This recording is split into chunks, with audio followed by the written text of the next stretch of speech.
来讲，国内税厝的市场，内政部是公布上新的调查结果，租金补贴受访的申请案件当中有52.4%是税无够十平，遐咧大呢是独立套房39.7%占上济。另外，租金这边国管区就差真济哦，全台湾申请案件有46.8%。大个月这个厝税是超过5000，唔免1万。不过双北这边申请案件有75%，大个月厝税爱达5000至2万。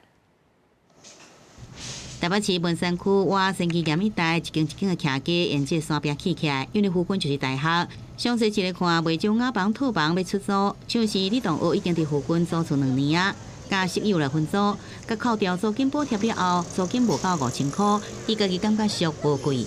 因为身边的同学我去看也都是小小一间套房，但是也都要9000到12000左右。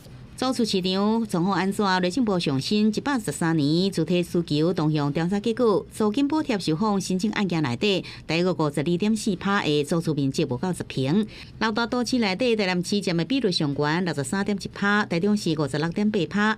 专家分析，可能甲这租厝的族群有关系。要么就是中低收入户，不然就是刚出社会的小资男女，一定是相对去租坪数比较小，或者是租金比较低的这样的房型。另外，租金补贴受访对象，主体计较以独立套房39.7%上最，严估租金部分出现两极化现象。统计46.8%的申请案件，每个月厝租超过5000，无满1万块。也若这个双北地区每个月租金是在5000到2万块的比例，合计就超过75%。我觉得台北更贵，因为像我那个房子刚好卡在1万，是我近3年以前找的。现在如果你要找到一个稍微比较像样的，差不多到12000、13000。每一坪的租金价格，这才是有意义的。因为他每次告诉我说，现在大家租房子都是1万块，不贵。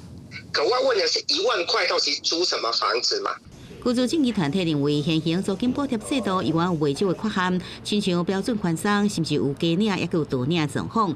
另外，也应该要求申请者爱写更加详细资料，将法度正济各界掌握租厝资讯重要管道。记者综合报道。